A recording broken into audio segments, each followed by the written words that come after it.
Pablo Emilio Escobar Gaviria, El Patron, the most famous, brutal and successful drug lord and terrorist of history. The man who invented the white powder and made billions of dollars trading it, having amassed an estimated net worth of $30 billion by the time of his death, the equivalent to $64 billion as of 2022. He grew from a poor family into the 7th richest man in the world in the late 80s. At the peak of his power, he was trafficking tons of cocaine every day into the US, ordering gang murders, terrorist attacks against the local government and judges, and eventually he became the first public enemy of the United States. Today we are going to explore his life from a young age to his death in 1993 and how he became the terrifying but at the same time fascinating man we all know.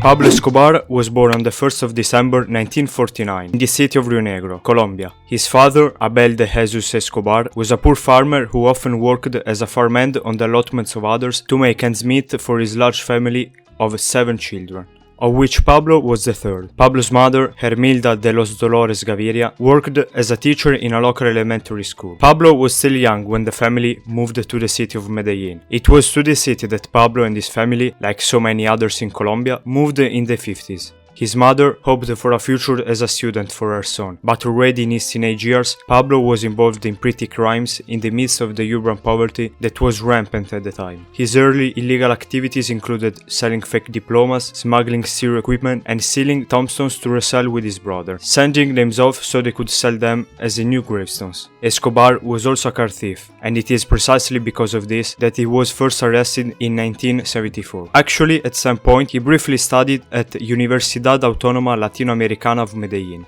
but left it without graduating. Soon after, he began to work for various drug smugglers, often kidnapping and holding people for ransom. And that's when he made his first $1 million at 22 years old. And by 26, he had more than $3 million deposited in his bank account. In that same year, 1976, he began courting Maria Victoria Henao, who was only 15, and eventually they married and they would have 2 children, Juan and Manuela. It was shortly before his marriage that Pablo first became involved in the growing cocaine trade when he was brought into the business by another smuggler named Griselda Blanco. Until that point, the white powder had been something of a niche drug in the US, with other narcotics such as marijuana proliferating to a much greater extent. However, in the 70s the use of cocaine exploded across the country, particularly as the disco scene in cities such as New York and Miami expanded. During this period, the Medellin cartel was founded and was taking shape, but it was almost over before it even really got going. In May 1976, Pablo and a few others were captured on the way to Medellin with a large consignment of 18 kilos of coca paste. Pablo's first instinct was to try to bribe those who had arrested him, but it didn't work, so he then ordered the murder of the arresting officers, just to stop them from testifying at his trial. That was one of the first times he applied the philosophy of plata o plomo. Other than Pablo himself, the first members of the cartel were 2 mid-level drug smugglers, Carlos Leder and George Jung, who were formerly employees of Pablo, hired to deliver even more cocaine to the United States. But the business would soon expand, and in the meantime the Ochoa brothers and Jose Rodriguez Gacha joined the cartel. In 1978, Carlos Leder bought an entire island called Norman's Cay, converting it into a private runway and by building warehouses for the Medellin cartel, without scruples and killing the local people who didn't want to give him the land. This way, a big aircraft would bring in huge consignments of Escobar's cocaine to the island, and it would be then offloaded and reloaded onto smaller aircraft, which could fly into the United States undetected. Over 300 kilograms of cocaine were arriving at Norman's Cay every day, making Escobar and his associates billionaires.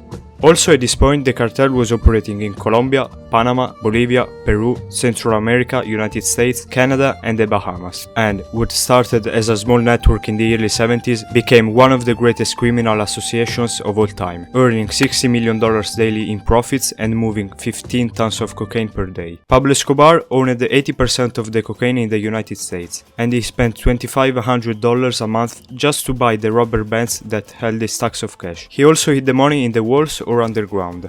For this reason, it is estimated that he lost about $2 billion every year, due to water, rats, or simply because money was lost. But in the end, it was not a problem for him.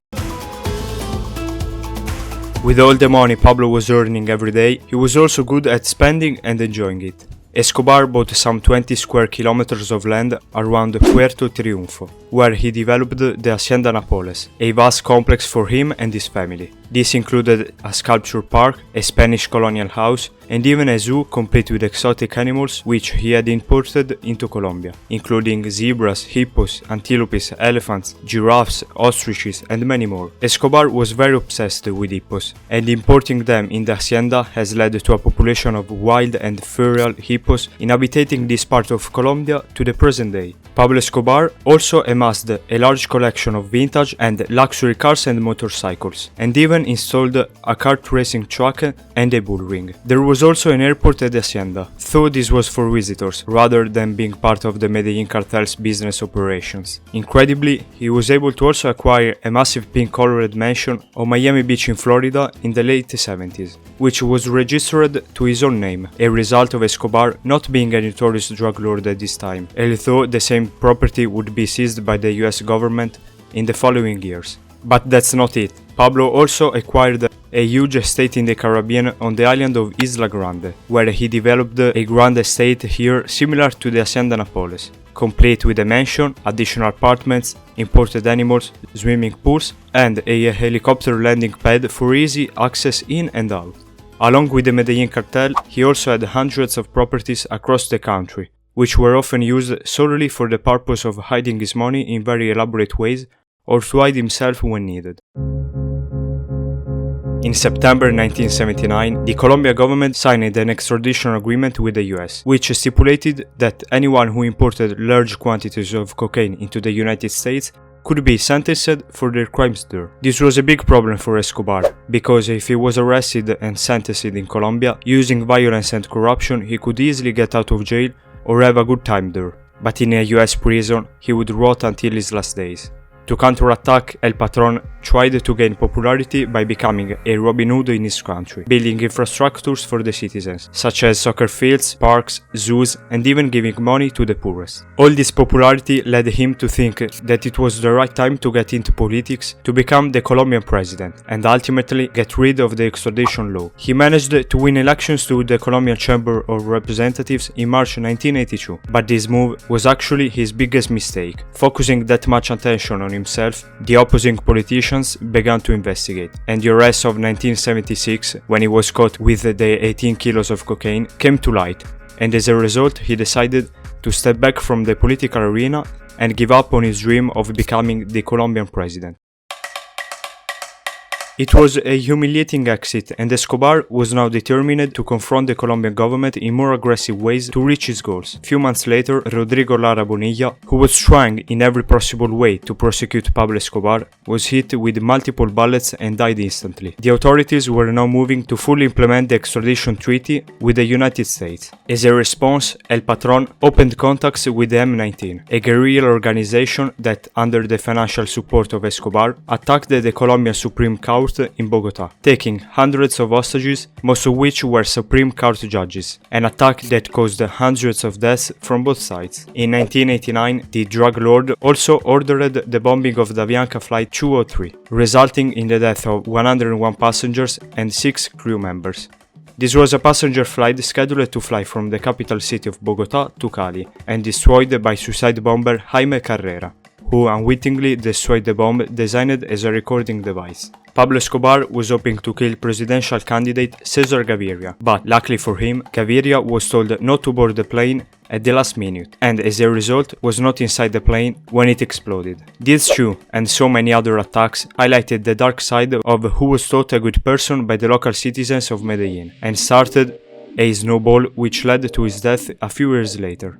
Despite the war with the rival cartels, like Cali, the Medellin cartel reached the peak of its wealth and power in the mid to late 80s, fueled by the ever-increasing demand for cocaine in the United States. At this point, the cartel was generating revenues of approximately $70 million per day, or about $25 billion annually, a sum which would amount to over $70 billion in today's money when adjusted for inflation.